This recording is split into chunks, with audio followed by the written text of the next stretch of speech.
All right, everyone. Good evening. Thank you for coming. Parshas Lecha. Tonight's, this week's CD has been dedicated. We're back to the CDs. Hashem should help. They should work. It's been dedicated by the Smolyansky family in honor of a grandmother, Fege Bas Ramosha.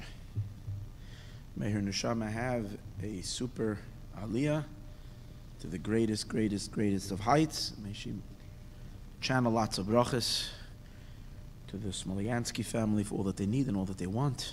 Mazel bracha and only great, wonderful good things. The shir is available for anybody that wants to dedicate it. And we're ready to go. So Parshas Lecha is a super exciting parsha. Parshas Lecha begins the story of the Jewish people. And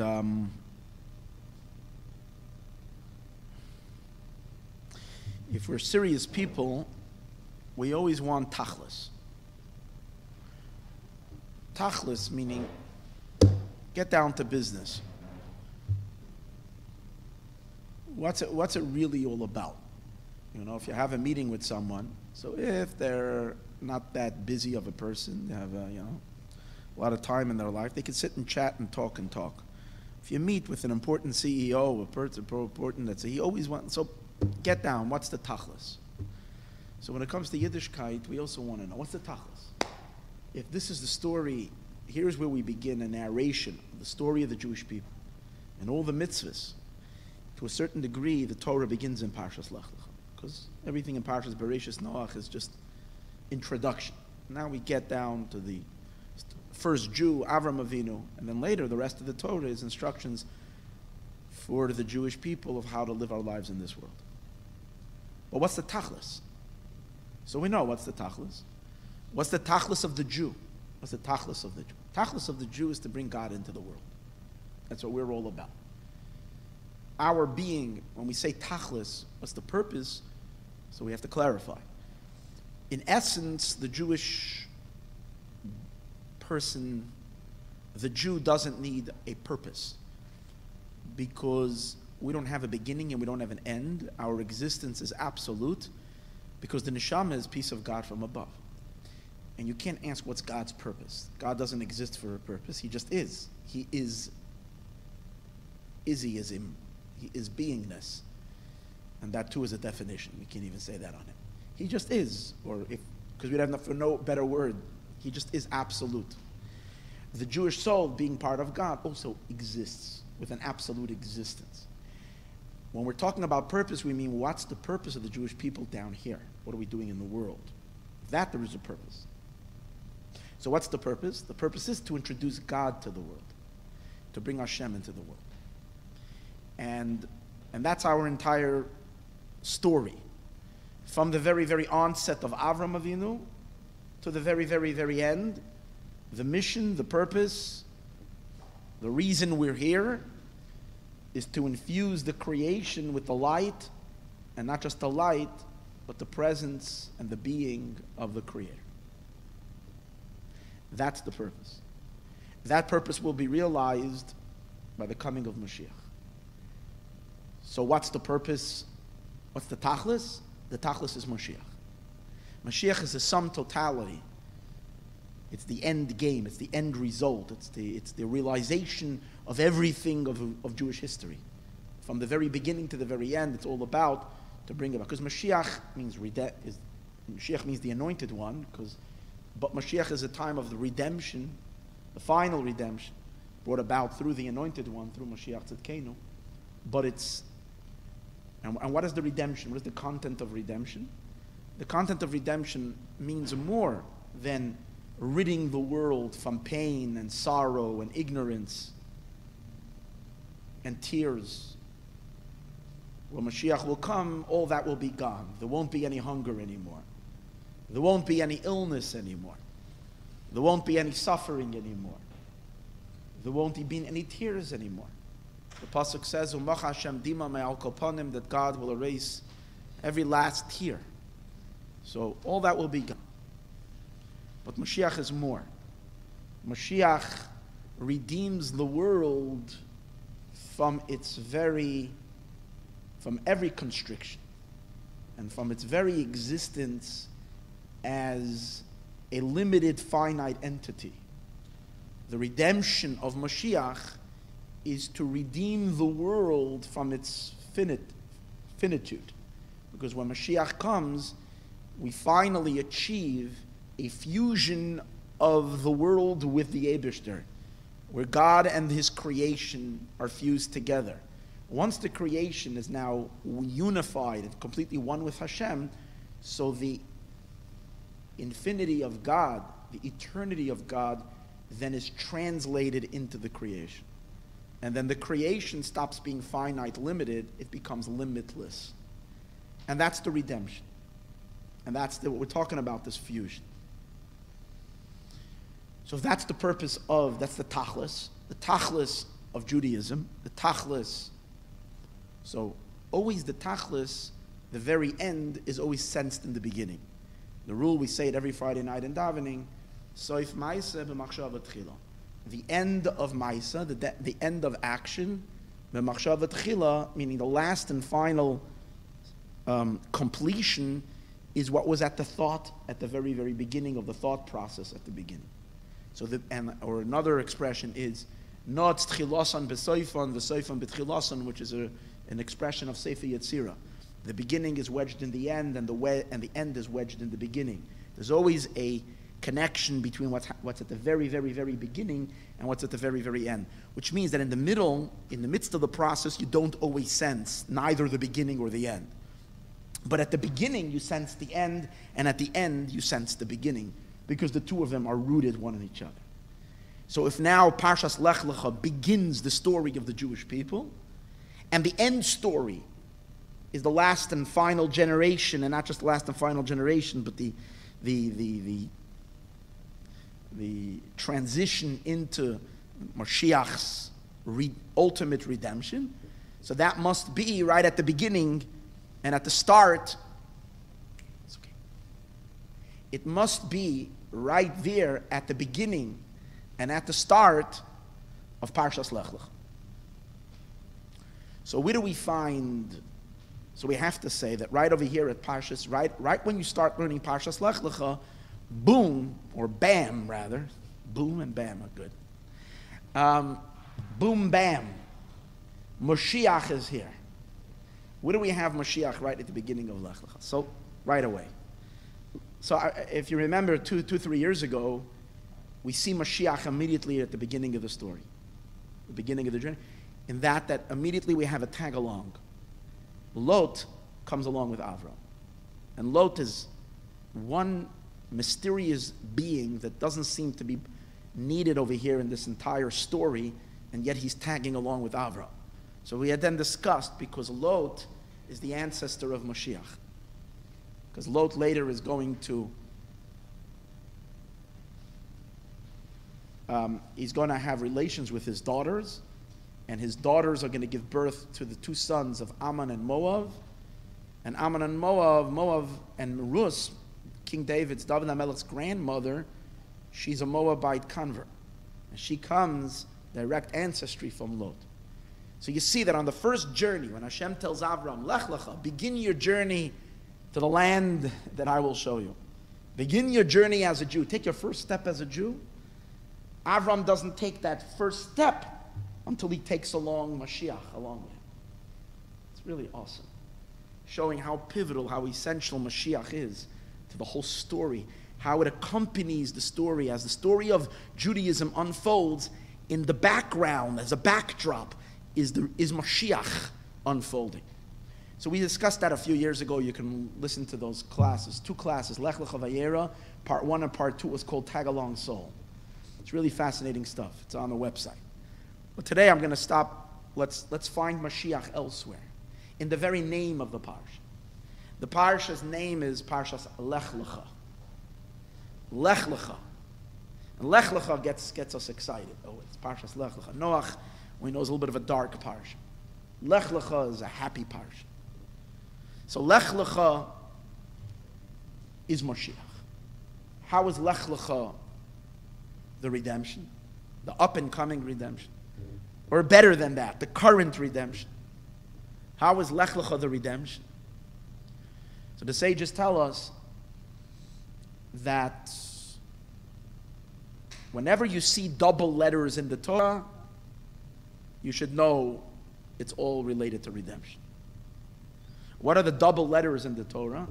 So we know in the Aleph Beis, we have the 22 letters of the Aleph Beis, but in addition to 22 letters, we have another 5 letters. And they're called Menatzpach. What are Menatzpach?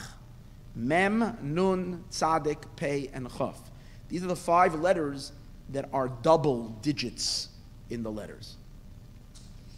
Because you have 2 mems, the regular mem, and then when you have a mem at the end of a word, you have another mem, and so on. Mem, Nun. It's called Menatzpach, even though the first letter is Chaf.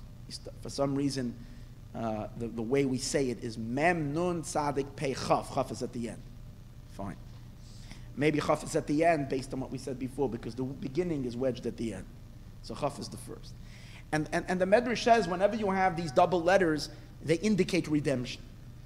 Because there were 5 redemptions in history. And each of those redemptions are rooted in one of these letters.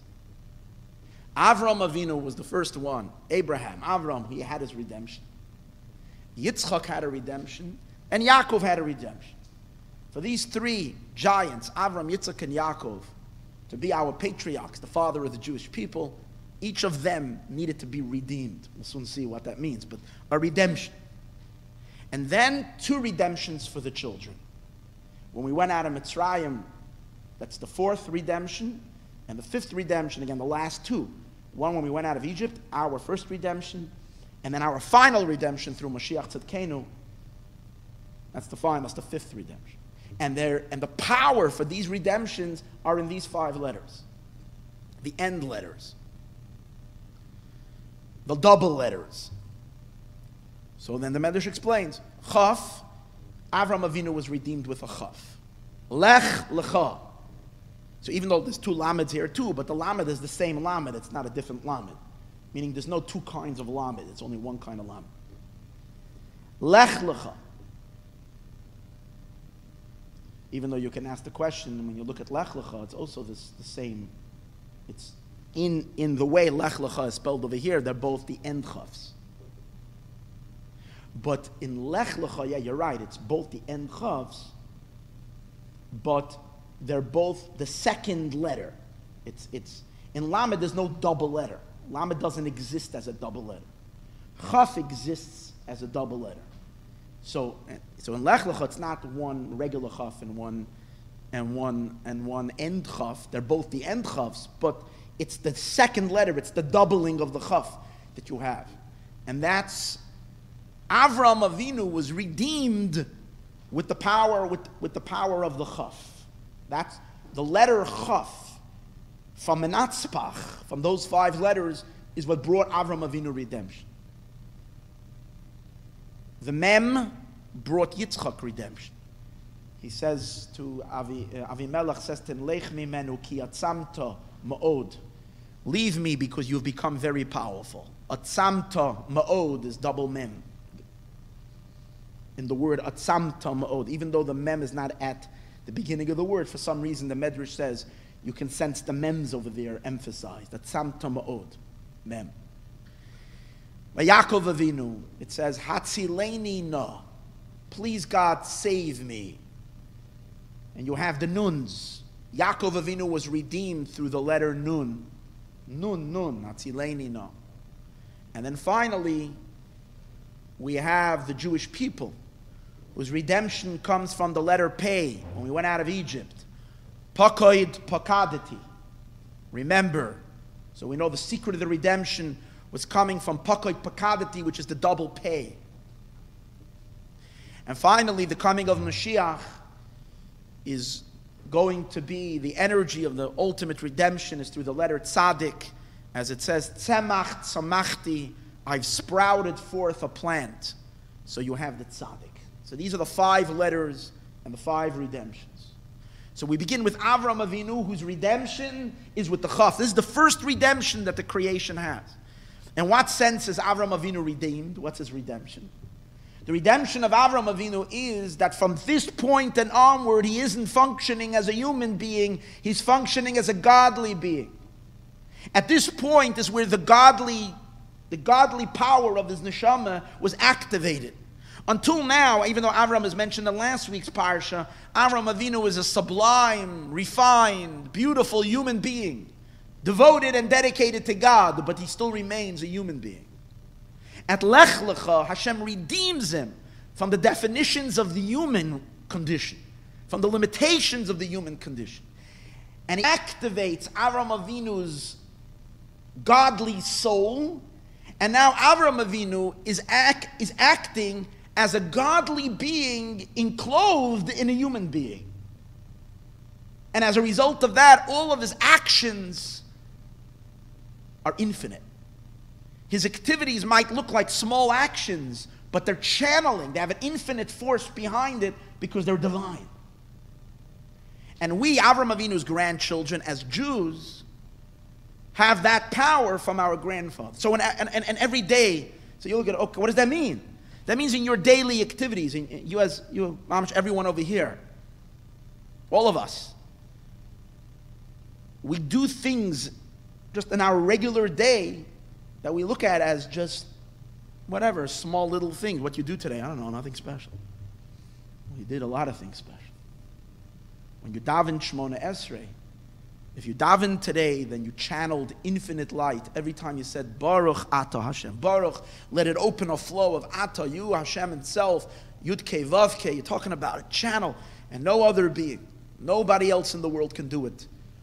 No other human beings besides the Jewish people, and no angel above. Even the highest celestial beings can't say, Baruch Ata Hashem.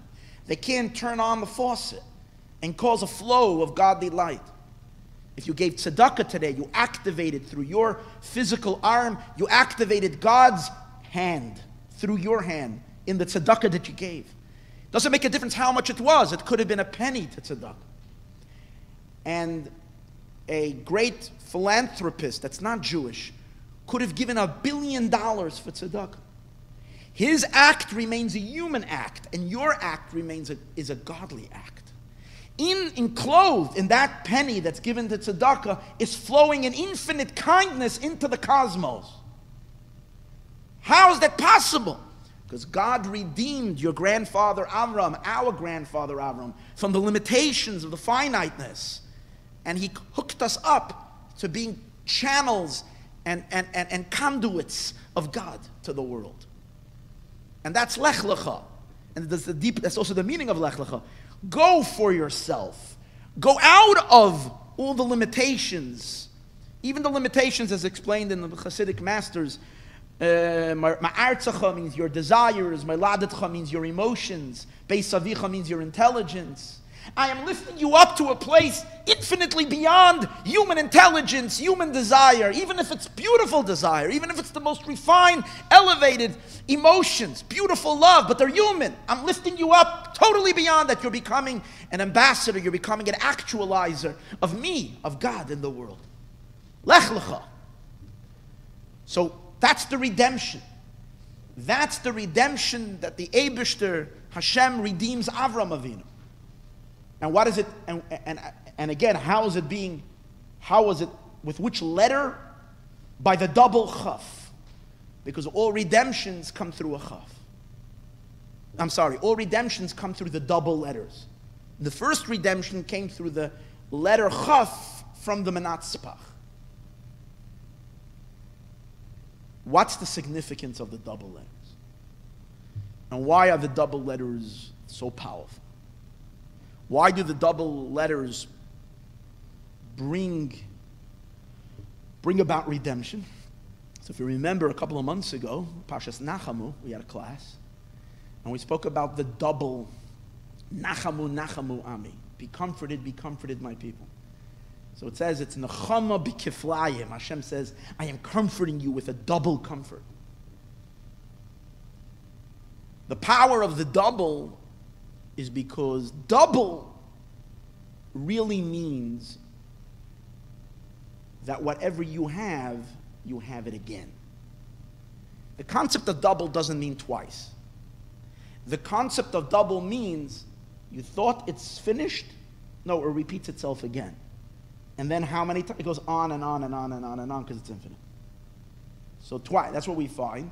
Sages say we have 6 days of the week, and the 6 days of the week, that's creation.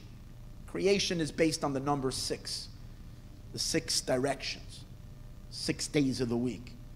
That's the fixed element of limitations. And then you have Shabbos. Shabbos is the link between the creation and God. Shabbos is the channel. Shabbos is the window through which that which is beyond and infinitely higher than the creation can funnel into the creation. It's the skylight through which sunlight, godly light, can come to the world and redeem the creation from its finiteness. And that's why the sages say everything about Shabbos is double. Kol iska de Shabbata kafel. Everything about Shabbos is double. The commandment of Shabbos double. Zachar v'shamar. It wasn't one, and they were both said in one statement. Zachar v'shamar b'diber echad. The korban of Shabbos. What's the special sacrifice we offered on Shabbos? Is shnei kavas and 2 sheep. Shabbos, when we make kiddush, and then we wash on bread, we have 2 chalas. And so on, it goes on to explain various different things that are on Shabbos. And Shabbos, Hashem gave us double portion, because the reason why we have 2 chalas is to be because of the man which came to us double. What's the doubling of Shabbos? Shabbos is time, but it's not time of the present. Shabbos is futuristic time. When Shabbos comes, we go into a time machine and we go fast forward. We enter into Messianic consciousness. We're living in Mashiach's world. It's a little piece of the future that God gives us now to give us oxygen, to keep us alive. So in the midst of the struggle, of the constant struggle, we wouldn't survive. A Jewish soul is above it all. It would suffocate in this claustrophobic, constricted reality of time and space. So Hashem has to give us a little oxygen. So every Shabbos, He whisks us out of the limitations of this world, and He puts us into a whole different realm, into the realm of the future, Yom Shekulei Shabbos. And that's an infinite. Over there is where the infinite is present and revealed, and that's why Shabbos is double, because double represents the infinite. Those letters that are double represent the idea, because double itself means infinite. So the letters that are double. See, all the letters, well, let's understand, why does God use letters? Hashem is Ein Sof. When God creates the world, He creates the world through speech, through letters. What does He need letters? What do you need letters? When do we use letters? When we speak, when we want to communicate. So if I have a concept, if I have an idea, this shir, for instance, tonight, it's basically one idea. It's one thought, or maybe 2 or 3 ideas. But it's going to take an hour and 10 minutes to convey this class, because I have to put this class into thousands of words, which is, rather I should say hundreds of words, thousands of letters. Why? Because it can't be communicated unless I chop that singular idea up into chunks. And every piece of the shir, which has let's say 10 paragraphs that would be written in 10 paragraphs, is made up of so many sentences, and those sentences are made up of letters, and every letter has a little crumb of the concept. So you're chopping it in. So the idea of letters is to take something that's too massive and too big to be communicated directly, and then, now, could you imagine when God is giving a class, okay? So we're talking about talking Ein Sof. For that to be communicated to a finite existence, Hashem uses speech. So the whole idea of letters and speech is fixed to put limitations and boundaries on an otherwise endless, boundless, and infinite flow of energy. So to create fixed pieces of energy, so and so. But here's the thing, what's Geula, what's redemption? Redemption is that you go back into that fixed reality and you infuse it with the infinite energy that's beyond it. Do you understand? So the letters need redemption. What's the redemption of the letters? So Hashem infuses the letters themselves with a power that's transcendent. What's the infusion of the power of transcendence that's in the letters? He makes a few of the letters be double letters. 5, we'll soon see why the significance of the number 5. But 5 other letters are double letters, so he's infusing within the finite blocks of creation the ability for the creation to be able to receive the Ein Sof. And those are the double letters, which the number of double means infinite. Take that a step deeper. It says in Chassidus, I think the Shneur Zalman and Liyadi in Parshas Bishalach explains the concept of double letters is that it's a marriage of a male letter and a female letter. All the other letters that we have, the 22 letters of the Aleph Beis, are generally female letters because the whole power of speech is feminine. We know that the power of speech comes from Malchus. Malchus is feminine. All the 9 sfirot, be'ikr, are masculine. Malchus, feminine. The Gemara says that women took 9 chunks, 9 portions of speech. And the men get the last portion. The women have 9 portions. So it's a tendency of women to talk more than men. So the idea is, because speech is a feminine trait, words, letters. So those are feminine speech. Then there is masculine speech, which means, so let's understand the deeper meaning of that. The Shekhinah, feminine, that's the power of the fixed creation. If we're talking about the creation versus the creator, so God himself is the mashpia. In that sense, he's male, because he's the mashpia, the one that's giving. The creation is the makabel, the recipient. In that sense, the creation is female, the recipient. If we go a little bit into this more spiritual dynamics, the creation can't exist on its own. Hashem gives the creation its neshama, its soul. The soul of the creation is the Shekhinah. That's the power of God that's immersed and invested and embedded in the creation. It's the mother of the creation, and that's the feminine power of creation. And that's the power of speech. Because how does the world created? Because Hashem invested his 10 utterances of speech, which is the Shekhinah that is within the world, creating the world. So those are the feminine letters. Now, when we say a marriage of the masculine letters with the feminine letters, which means there's a shidduch, there's a unification of a male letter and a female letter, what does that mean? It means that the power of the male, which is the HaKadosh Baruch Hu, which is the Ein Sof, which is what we call in Chassidus, we sometimes refer to it as, those are a little bit familiar with the terminology, Sovev Kalalman. Sovev Kalalman means God's light that has not been diminished and defined to the creation, but that it's Ein Sof, it's infinite, it's boundless. And that is connecting to the female letters. The female letters are the finite limit powers of energy that are more constricted within creation. In other words, what we're talking about over here is the ultimate fusion of HaKadosh Baruch Hu and the Shekhinah, the marriage. This is the cosmic marriage of God and the creation, of Hashem and the Shekhinah, and the fusion of the infinite and the finite. It's through these letters, and that's why you have double letters, because you have a couple, not just a single woman. Each letter is a single woman. When she has a double letter, she's married. And that's the idea of redemption. And that's why by a chasana, when a couple gets married, immediately, what do we talk about under the chuppah? Because every marriage is really a process of redemption. Who's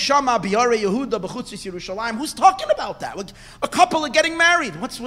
No, right away, Mehera Yishama Ba'are Yehuda. Because a marriage is that fusion of HaKadosh Baruch Hu and Shekhinah. HaKadosh Baruch Hu and Shekhinah getting married together. That's Mashiach.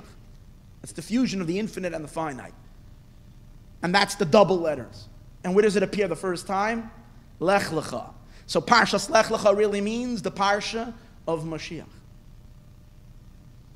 Now here's something really cool. The Shloh HaKadosh, great rabbi and mystic, the Holy Shloh, he's talking about this idea of Lech Lecha being the Parsha of redemption. And he points out, he says like this, Lech Lecha, let's see, Lech is Lamed Chaf, and Lecha is Lamed Chaf. So Lamed Chaf and Lamed Chaf, each Lamed Chaf is 50. Lamed is 30 and Chavi, the numeric value, gematria. So 50 and 50 is 100. So what does that mean? What does that mean? So let's step back for a moment and appreciate something really awesome.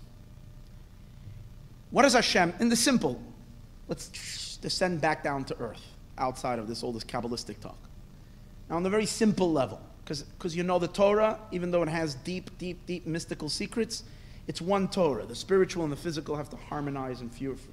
So what's the story? The story is telling Avram Avinu that Avram should go to the land of Israel. Hashem is commanding Avram to go to Eretz Yisrael, from Haran, from Mesopotamia, to Eretz Yisrael. So we're talking about a journey to go to the land. That's the physical story. But as we read the physical story, there is the neshama of the story. What's the soul of the story? The soul of this story is mamish what we're talking about. The bringing of redemption to creation. The Shekhinah, which is the source of the finite physical world, is called Aretz. It's called earth. By the way, this is very important to note for those that perhaps get a little overwhelmed when we talk mysticism. So I want to say something, because Mashiach is going to come very soon, and we're going to start learning Torah, and our eyes are going to open up. Every verse of Torah we're going to learn is going to be infinitely more mystical, but at the same time, very much revealed in the concrete reality. So it's okay to start getting used to a little bit of this abstraction and deeper ideas, so don't get scared. Because this is just a little taste of futuristic Torah. So when it tells you a story about Avram going to the land, what's the deeper meaning? So let's understand this. The land, the Shekhinah, which is called the land. And let's understand why she called the land. Because it's the Shekhinah is the lowest level of the divine. It's, so to speak, the tail end of the divine. Because when godliness, when the Eibishter, when God's light that's infinite is transmitted into the creation, it goes through a series of contractions, and that's the whole idea of the progression of spheros, of attributes, and as it goes down, and what's the last and final stage is when Hashem condenses his energy into words, that's the Shekhinah, and is imbued to create finite existence. And that's why it's called earth, because in the process of creation, what's the lowest creation? Earth. So just like earth is the lowest substance, if we take all of this and apply it to the divine realm, the lowest stage is Shekhinah. So Aretz is Shekhinah, which means the creation. Avram, before his name is Avraham, when his name is still Avram, comes from two words. Avram, exalted father. Av means father, Ram means exalted. So spiritually, what does that mean? Avram means a level called father that's very high. So if Aretz, if land, is the lowest point, Avram is the highest point. Because those familiar a little bit with Kabbalistic ideas know that the 10 spheros, the 10 attributes start with Chachma and end with Malchus.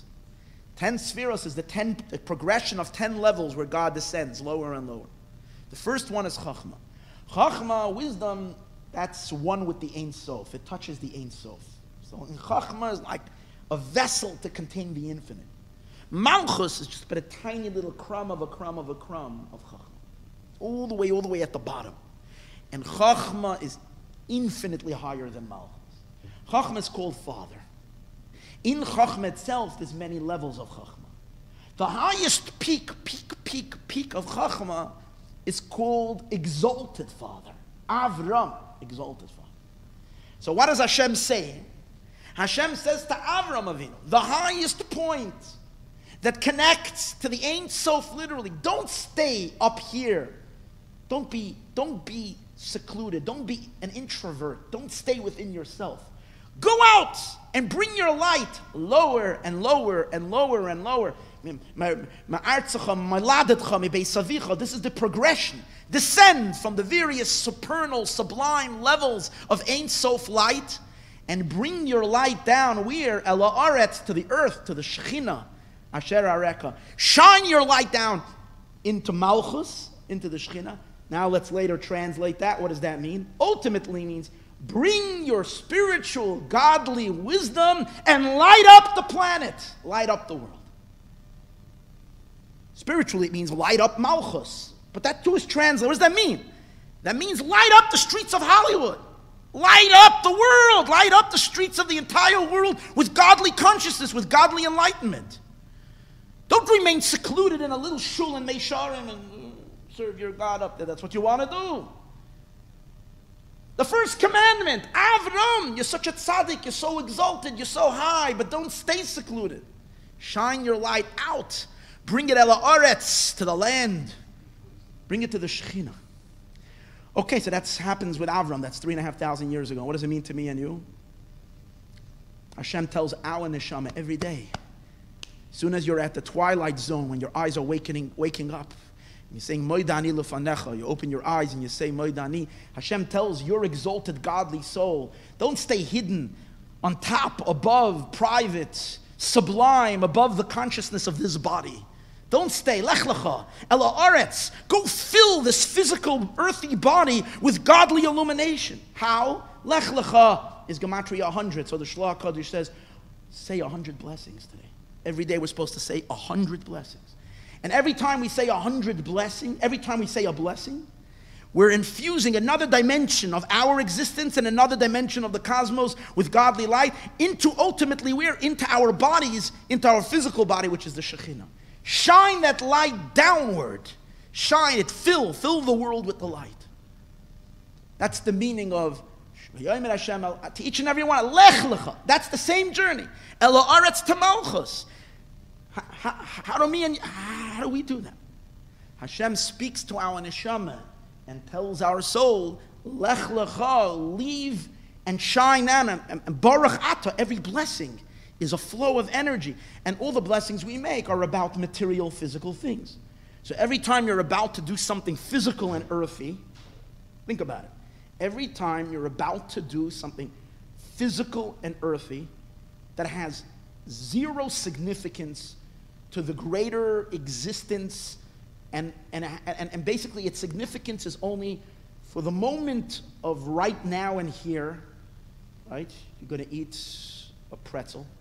So what's the bigger significance of you eating a pretzel? Nothing. Until you do what? You say, Baruch Ata Hashem, blessed are you, God. Elokeinu, power of everything, our power. Melech HaOlam, the king over the whole world. Borei Minei Mizonos. So now this little act is infused with divine power, with godly power. And you make a special blessing for putting on your shoes. And you make a special breath for every physical thing you do. That's Lech Lecha. Those 100 blessings. And we know that interesting thing is that this journey from Lech Lecha works two ways. The journey of Lech Lecha is an upward journey. A downward journey. The way I explained it right now. That Hashem is charging Avram Avinu, who is such a sublime level of intelligence that touches the Ein Sof, not to keep it private, but to shine it down, down, down, down, into Malchus, into the Shekhinah, into the world. Hashem tells our transcendental soul every day, don't keep your light above. Shine that light into the body. Imbue every physical action, every moment of the day with godly content. That's one thing. But also, Lech Lecha means the other way. Hashem is also telling us to go on an upward journey. See, this journey is a downward journey. Because if you take a look at the story that I told you earlier, when Avram went to Eretz Yisroel, it seems like Avram is not descending. Spiritually, he is descending. But in the physical story, he's going from Mesopotamia, which isn't the Holy Land. It's called Charon. Charon means a place that angers God. It's a really nasty place. And he's going to the land of Eretz Yisroel. He's going to the promised land. So where is he going? From a low place to a high place. So we have to say spiritually, the journey of Lech Lecha also means journeying from down and going up. Ascending, not only descending. Well, it means that as well. Because as Hashem speaks to our pure neshama up there, a dialogue that's happening somewhere at that place where our neshama is beginning to touch the tip of our consciousness, and God is talking to our soul, but we don't really hear that. Our neshama hears that. At the same time, the body down here is rubbing its eyes and still waking up, and what are we thinking about? We're not at all in touch with the spiritual conversation of our soul with God. What are we in touch with? We're in touch with our earthly selves and our physical desires. Oh, God talks to the lower part of us as well, and he says, begin climbing a ladder of higher consciousness. So there's two directions instructions. Hashem is instructing your soul to open herself up into your body, and Hashem is instructing the body to rise and to lift and to expand to receive the soul. How do you expand your consciousness every day? You wake up in the morning, you start saying blessings, and then you daven, and by meditating and davening and learning Torah and the like, you open yourself up from physical earthly consciousness into godly consciousness. So you're rising upward. And these are the two journeys that you're taking. Sometimes it's explained that the journey downward is through learning Torah. You're bringing godly information down into your body. And prayer is an upward journey. And in every day, the traffic is going in both directions. The journey is taking place simultaneously. The soul is descending downward, and the body is rising upward. So there's a fusion. There is an elevation of all of creation, and there is a descendant of God into the creation. It's working in both directions simultaneously. How can you walk in two directions at the same time? Well, if you're Jewish, you can do that. Because you're not doing it because you're doing it because God is telling you. So therefore, it's not in one direction. It's two-direction journeys. That will take us back to what I said earlier, Lech, Lecha. So here's one more Kabbalistic concept, and then we'll go on to something more. So therefore, let's take a look at Lech, Lecha again. Chaf and Chaf. So it says, the Tzemach Tzedek explains, that the Chaf, the regular Chaf, is Malchus. He doesn't explain why Chaf is Malchus, so let's leave it a mystery. The regular Chaf is the attribute of Malchus. The long Chaf is the attribute of Keser, the Ein Sof.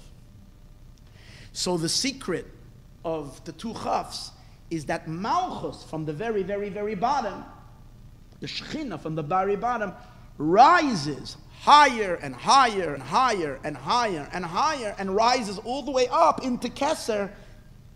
Lech Lecha, go all the way to yourself. Go to your infinite source. So see, the journey is taking place in two ways. Seichel Anela Mikol Rayon, the very, very exalted father, Avram, you go down, down, down, down into Malchus.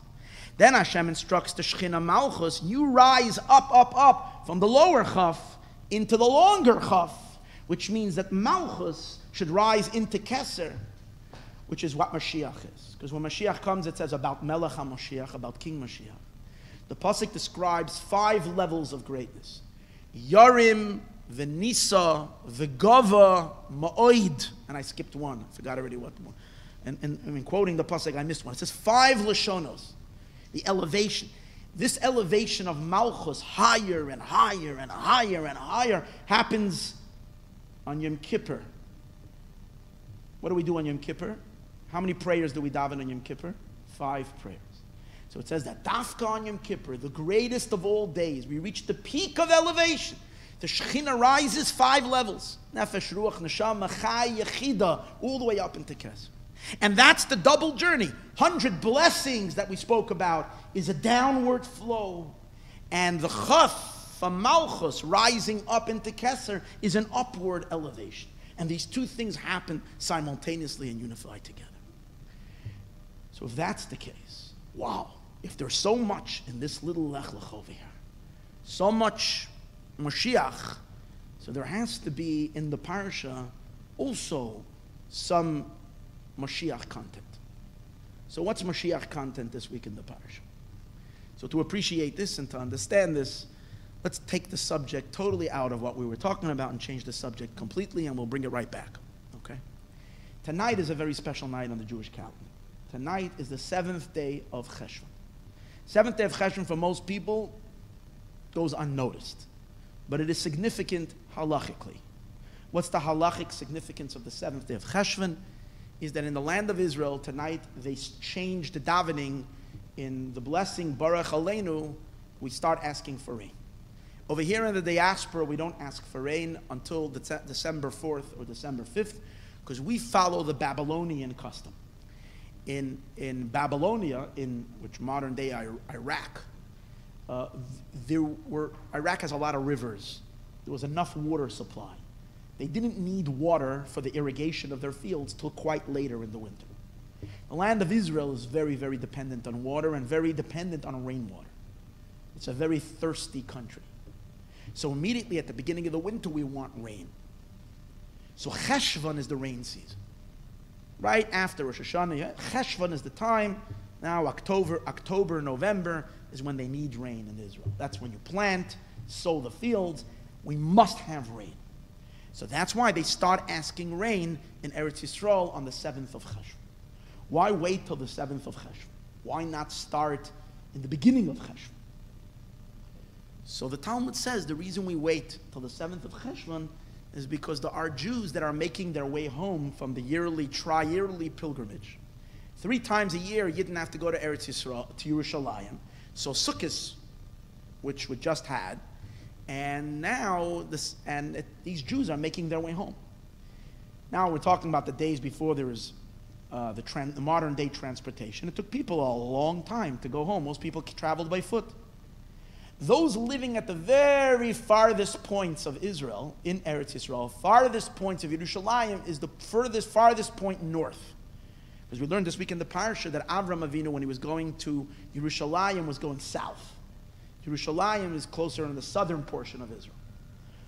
Now, the farthest point from Yerushalayim is the point north, which is next to the Euphrates River, up on Iraq. See, Eretz Yisrael extends much further than where the border is now in the Golan Heights. It goes much further north, and it goes all the way up into Iraq. So the furthest Jews that are going all the way back home, getting back to the Nahar Paras, those Jews that are crossing the Euphrates River, it takes them 2 weeks to go back home.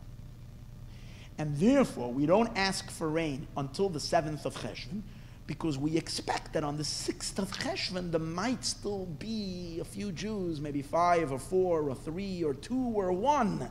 The Jew who lives at the very, very, very end by the Euphrates River is going home, and he might get caught in a thunderstorm.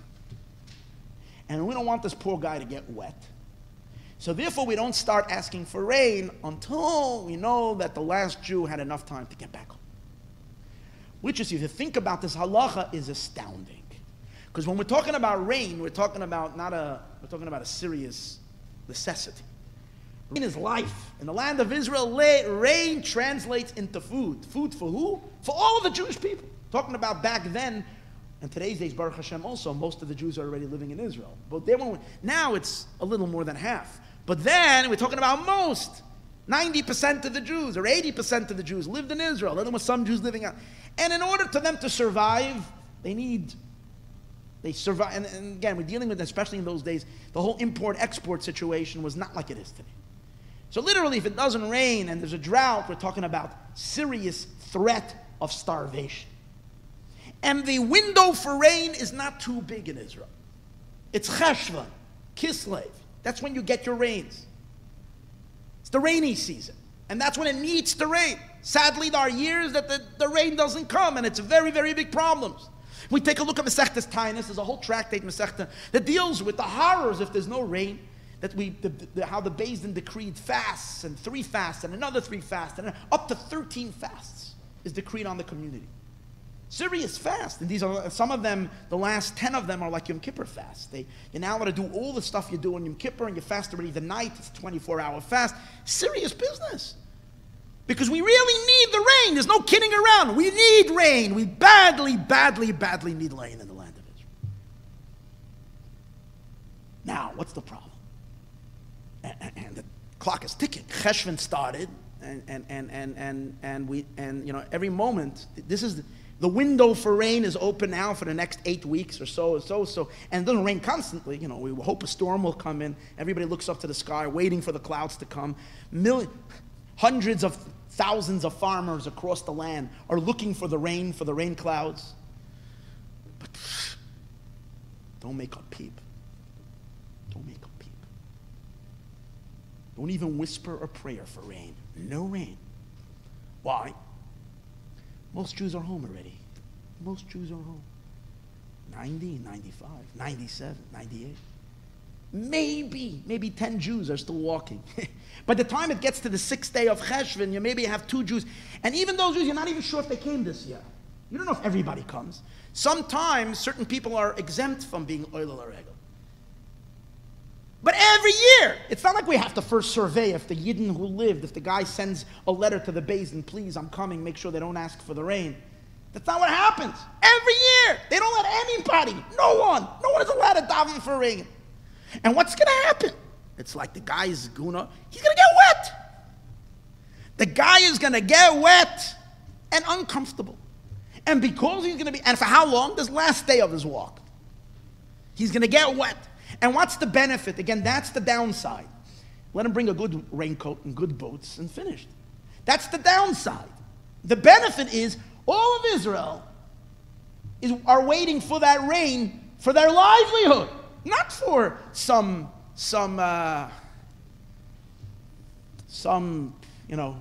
extra bonus. We're talking about food to put on their families' tables for their hungry children, for their elderly, for everybody. Food, life. And yet what do we say? Nope, no one is davening for rain. Hold up. Maybe there's a Jew. Because the sages use the term Achron Shabbat Yisroel. Achron means one. The last Jew needs to get to the Euphrates River. When we're sure that he's there, now we can pray for rain. This is so astounding that we hold everybody back for davening for rain for this one Jew. It's really strange. Now, to make matters worse and to make the question much, much bigger, it becomes not just a matter of, okay, we say everybody, you know what, we all have to sacrifice a little bit we don't want someone to be uncomfortable. But it goes much deeper than that. It's not just a sacrifice. It becomes a halachic question. The halacha is that when you need something, you have to pray. When you have a need, you're obligated to pray. Prayer is not optional. It's a commandment. And anything you need, if you need something, you're obligated to speak to God about it and ask it from Hashem. Which means that inside for your daily prayers, you're supposed to sit down in the morning before Shachris and think, is there anything I need today? Do I need to pass a test? Do I need to apply for something and hope they're going to give it to me? Or am I lacking somewhere and I don't know how I'm going to pay a certain bill? Or do I have a little sniffle and a little cold and I need a refuah shalema? Write it down every day. Write down all your needs. And then don't forget, because when you get to Shmona Esrei, and you get to Shema Koleinu, take out your thing, either pray in your thoughts or you're allowed to actually verbalize it. You're allowed to say, Hashem, I need so-and-so. Even something as mundane as the lady that was supposed to come help in the house called in sick and she's not coming and I need help. Right? There was one tzaddik who davened because his wife had a problem and it was, I think, the Chayzer from Lublin or something. And he spent davening. He said, there's nothing too mundane for God. You need something. You daven. Whatever it is. You have an obligation to daven to Hashem for anything you need. So now you have a problem because all the Jewish people need rain. How is it that they're not davening? You're causing hundreds of thousands of Jews to violate a halacha of an obligation to daven because someone might get wet. Again, nothing is going to happen to this individual. We don't even know if he exists. If he exists, he might get wet. If the rains are going to come. No one is allowed to daven. Now let's take it and add another problem to that. The halacha is that you're not allowed to cause your body unnecessary pain. You know why? Because your body is not yours. Your body is given to you as a loan from God. Your neshama is you, and Hashem gives you your body as a loan to use it to serve God. That's your body is here. And you have to take care of your body really, really well. So you're not allowed to deprive your body.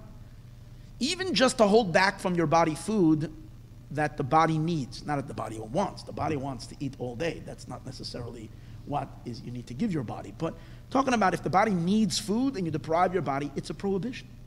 Causing pain to the body, affliction. Now, there are certain exemptions. Someone does it for tshuva and for whatever reasons. Okay, so there's certain, just like when a person is ill, they have a special exercise or a special regimen, special diet. So There is sometimes permission granted that you can fast or do something that causes pain to the body for a greater purpose. But just like this, one is not allowed, you're not allowed to hurt your body. So now we're telling all the Jewish people in the land of Israel that what? They need the rain for their food for sustenance. Rain translates into food. Food is what you need to live. People are going to be hurting their physical bodies for what? Because maybe only, someone is going to get wet. So you see, now the halacha now becomes far of a greater problem. So what's the answer to all of this? How does it work? The answer to all of this is, well, that's what it means to be Jewish. A Jew is a whole different creature. Or a Jew is a whole different phenomenon. We are so tied up with each other. We are so connected. We are so attached. And we are so one with each other that if I have a need, and my need is a crucial need, but that need, that if I get my need, it's going to hurt you, and it's going to hurt you even just minorly, then I don't want it. And deeper than that, I don't need it. I don't need it. Well, that's incredible. It's one thing to say, you know what? I have to make a sacrifice. I'm sacrificing my needs so that you will be comfortable. I'm not going to cause you discomfort, so I'm going to sacrifice. I really am bursting. I'm a farmer and I know how desperate I am for that rain. And I can't wait to open up that siddur and say, rain! And boom! You know what, this week, Friday night, we had the thunder and storm and the rain came down. Jews have power. When a Jew davens, you see that we treat the davening very seriously because we don't let anybody daven, because if they'll daven, they'll cause the rain to come. So here we need the rain so badly, and we're saying, you know what, sacrifice it. Sacrifice it. You might hurt someone, so sacrifice. We're going much deeper. In other words, our attachment is not just the way we behave. We're talking about a deep internal. Because if you need it, you have to daven for it. If you have a need, you have to daven for it. The only way you're exempt from davening from it is if you don't need it. How is it that you don't need it? The only way you don't need it is because you're so one with someone else, with another Jew. And we as Jews are so one with every Jew that if there's a Jew that's going to be harmed and hurt and uncomfortable because of the rain, then as important as it is, I don't need it. That's wild. And that's not some refined, this is halacha. This is Jewish law. Jewish law is that no Jew needs rain until the 7th day of Cheshvan. That is so wild. Because again, if we would need it, we would be obligated to pray for it. We just don't need it. And we don't need it because it's hurting someone else. And going back to pain in the body, the pain to the body that we said you're not allowed to pain the body, just trying to take care of the halach of it. You see, not asking for rain today anyways doesn't influence the body right now. Because the rain comes now, you're not going to be eating till the food that's going to grow from this rain is in a couple of months down the line. The reason why we're talking about that it pains the body is the psychological pain, that I know that I might be missing my chances for rain, and because of that I'll be lacking on food tomorrow. So what we're saying now is that if I know that my rain is going to hurt someone else, then I don't feel that pain. I don't feel that pain. I don't feel that pain, quite on the contrary. If it will rain on the 6th day of Cheshvan, when the Jew is going home, that will hurt me more than not having the rain. Wow, that's wild. And that's the halach. That's how intrinsically it is connected to what we spoke about last week, about being Jewish over Noach. Noach was busy being good, but he didn't care about people. Judaism means you care about everybody so deeply that when someone else is going to get wet, you have no need. I mean, we understand this physically, that if you have something that's very dear to you because of someone else, then you suddenly don't feel the need for it. If you're a person that needs to go to sleep every day 9 o'clock at night, you tell it that 9 o'clock, I'm in bed. I need my sleep. 9 o'clock, I'm in bed. I need my sleep. If I don't sleep from 9 o'clock, forget about it. I'll be off schedule. I'll be crazy. Don't come next to me for the next 3 weeks. Yet, when your daughter is getting married, as you missed your best time, 9 o'clock. And you don't even feel the need to go to sleep. Why? Because your daughter's Chassidic. Right? So that's too. So we see many times when there's something extremely important to us, very important, and it's a real need, but when it's overpowered by something so much greater, then the need dissipates. Our need for rain dissipates.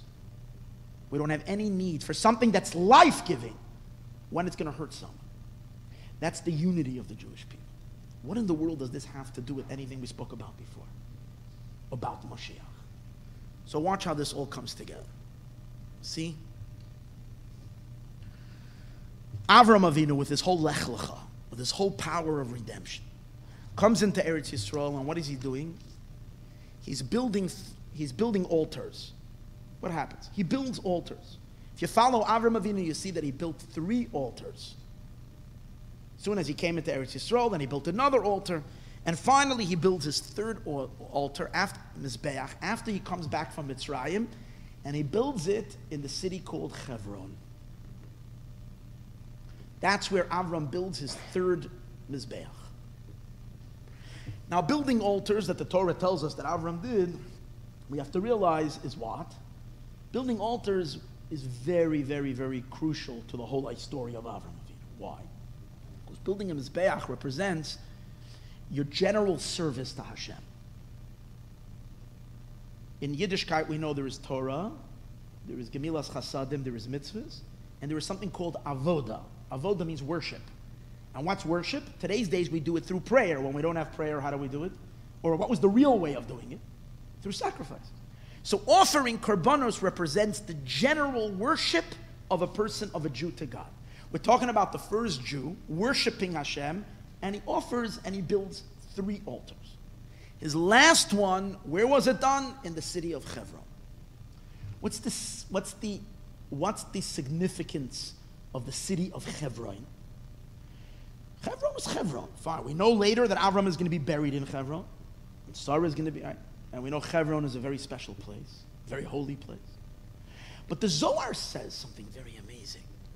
The Zohar says that Hebron comes from the word chibor. Chibor means attachment. And Hebron is the point of connection where Yidden Jews attach to God. Yerushalayim and Hebron. Hebron means chibor, attachment.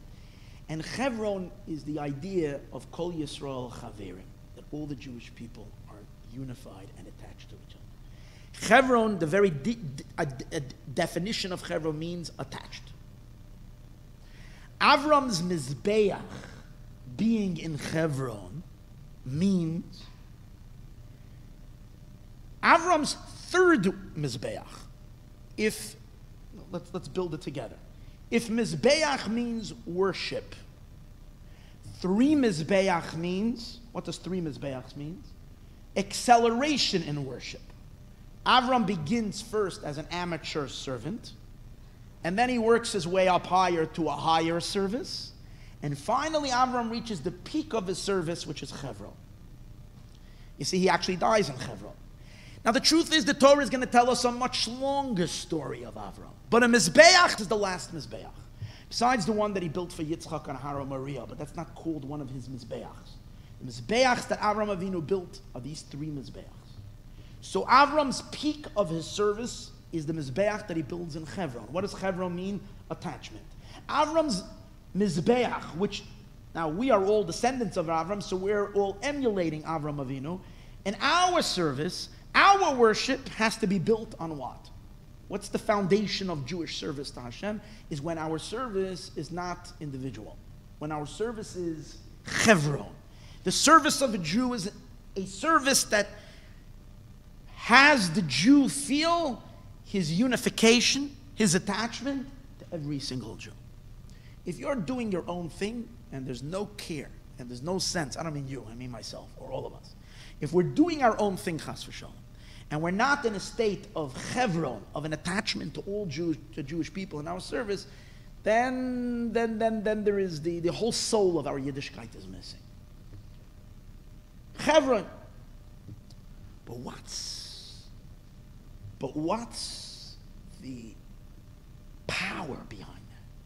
Where does the power of that chevron come from? So the Medrash tells us something really cool. The Medrash explains each place that Avram built the Mizbeach, what happened in that place that Avram built the Mizbeach in that. But we discussed it in a class a few years ago called the Three Altars. Something happened in each place that Avram Avinu built the Mizbeach. The first place was he saw that his children were going to make the covenant with God, Har Gerizim and Har Eval by Shechem. Second place, he prayed because Achan, one of his great-grandchildren, Achan, is going to steal and jeopardize and put the Jewish army in danger. When the Jewish people conquered Yericho, there was a person who violated and stole from the property, consecrated property. Fine. The third Mizbeach, why did he build the third Mizbeach in Hebron? So the Medrash HaGadol tells us, the third Mizbeach that Avram built that Mizbeach because he had a prophecy that something extremely special is going to happen in Hebron. What's going to happen in Hebron? The Jewish people are going to get together, as stated in Shmuel Beis, and in the city of Hebron, the Jewish people are going to come together, Perek Hey, and they're going to appoint King David as their Melech. Which means King David was appointed by Shmuel HaNavi much earlier. And when Shaul HaMelech died, when King Saul died, only David HaMelech's tribe of Yehuda saw him as their king. David HaMelech had one tribe, his own tribe was his followers. He was a king over the people of Yehuda, but he was not a king over the Jewish people. Then, after Shaul HaMelech's son died, his name was Mephibosheth. After his son died, right, and they killed him. I'm sorry, not Mephibosheth, I'm sorry, Ishbosheth. Ishbosheth was killed, the son of David HaMelech. They assassinated him, the son of Shaul. They assassinated him, whole story. Then the people came to David HaMelech, and everybody came. And the pasuk says, "Vayavoyu kol ziknei Yisroel." All the elders of the Jewish people came. El HaMelech Chevroina. All the people came to the king to Hebron. Vayichros lahem HaMelech David bris, and David sealed a covenant with them. B'Chevron, in front of Hebron, l'fnei Hashem. So the Mefarshim say that basically what that meant was, in Hebron we appointed David HaMelech and we made a covenant.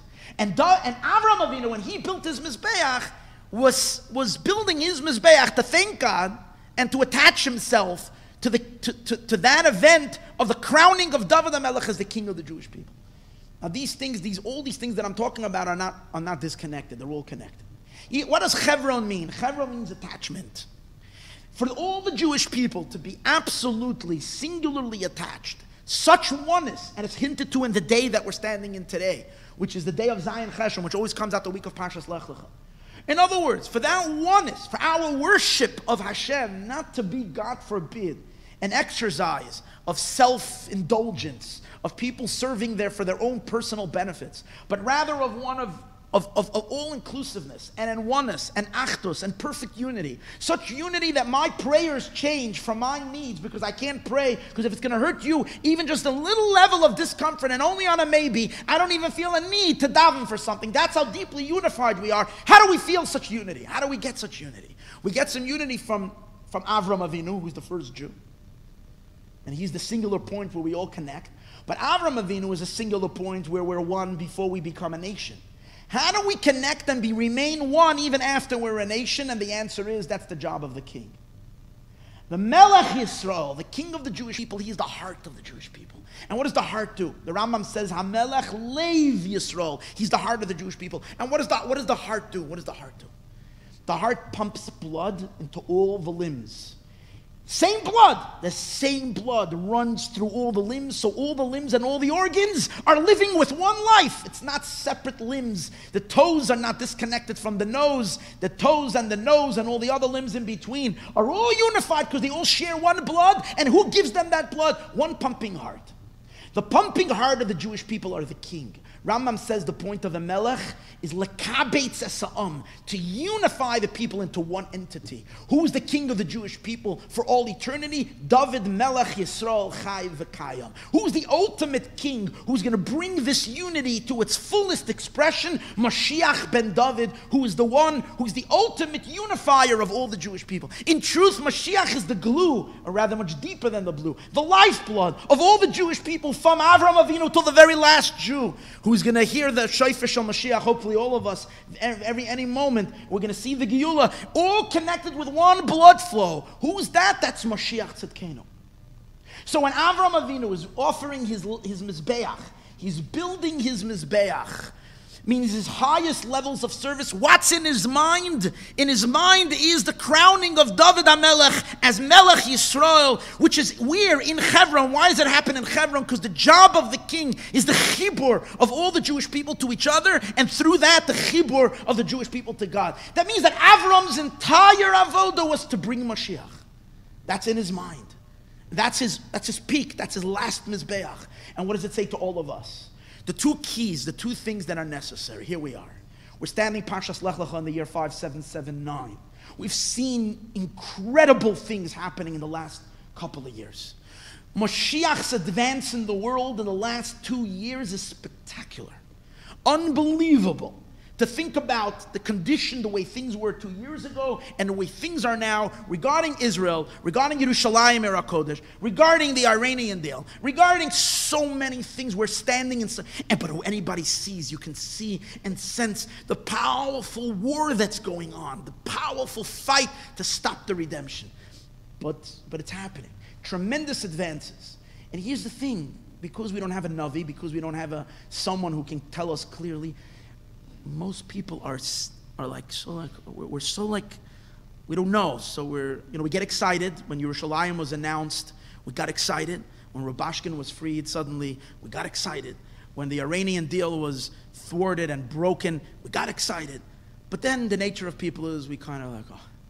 And this is very dangerous because we don't want to have any setbacks. I'm not a Navi. I don't know everything that's going on. I didn't like that Nikki Haley stepped out of the UN. I don't know what that is. And I know it must be for a much higher reason. But we have to realize that the story of the redemption is unfolding. So when we see a little bit of something that looks like a setback, we see, here's the thing, we're the ones who make it happen.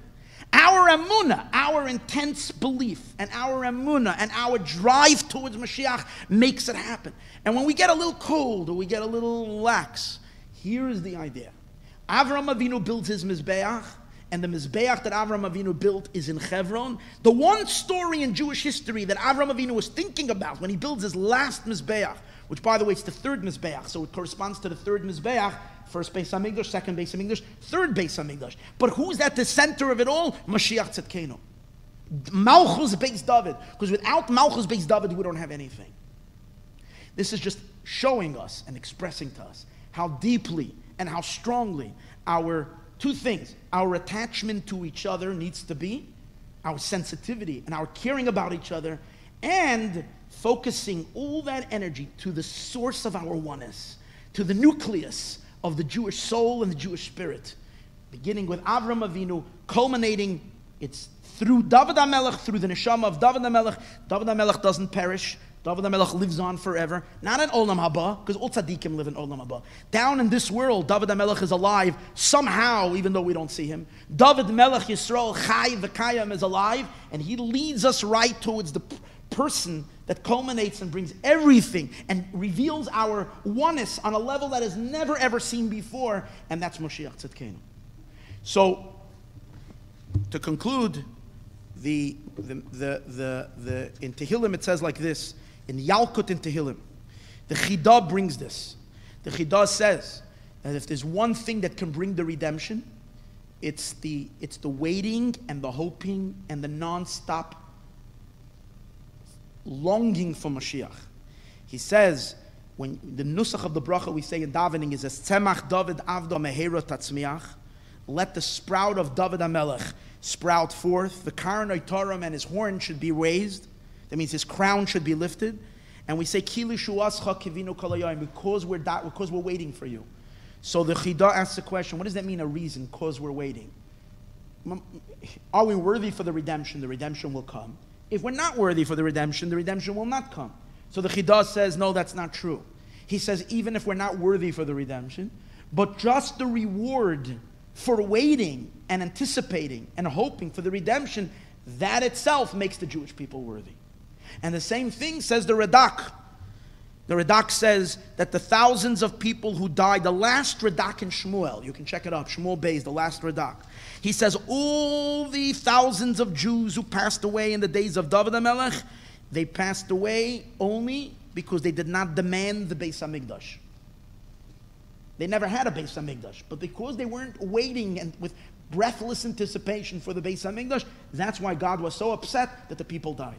He says, a kal v'chomer, if they never had the Beis HaMikdash and it never destroyed the Beis HaMikdash, were punished because they didn't wait for the Beis HaMikdash. He says, how much more so that we lost already the Beis HaMikdash, that we have to wait and cry and hope and thirst and long for the Beis HaMikdash. So what's left for us right now? Everything we do all day long should be, we should all become completely OCD about Mashiach. That's where we're at right now. We can only drive ourselves with a frenzy to be Mashiach focused non-stop. Two things: loving a fellow Jew, that another Jew's problem becomes my problem, and to the point that I sense someone else more than I sense myself. You say it's quite a task. If the halacha says this is the halacha of every Jew, the halacha was not said only for big tzaddikim. The halacha said that every Jew is not allowed to daven for rain until the last Jew gets home because it's not your need. It's a sign that we're all capable of it. It's just a matter of being conscious and being aware and allowing that natural innate Jewishness to come forth. Particularly, how do we connect to that oneness that connects us all through our connecting ourselves to the soul of Mashiach Tzidkenu, who is that source of singularity. And how do we connect to Mashiach Tzidkenu? By waiting for him, by longing for him. So, Lech Lecha, we begin learning the Torah this year from fresh, from new, the ultimate journey, the double letters, the power of redemption.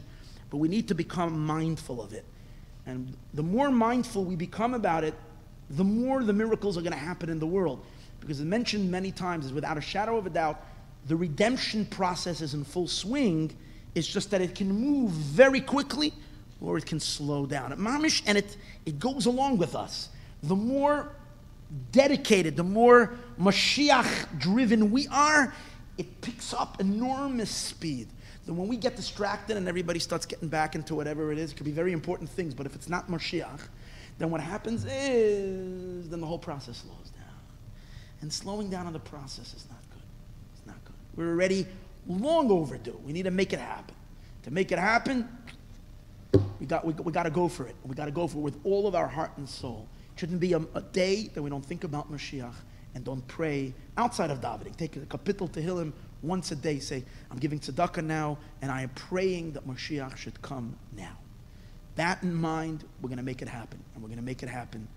Mamish, mamish, mamish. B'karev, mamish, mamish, mamish. May it be now, now, and now.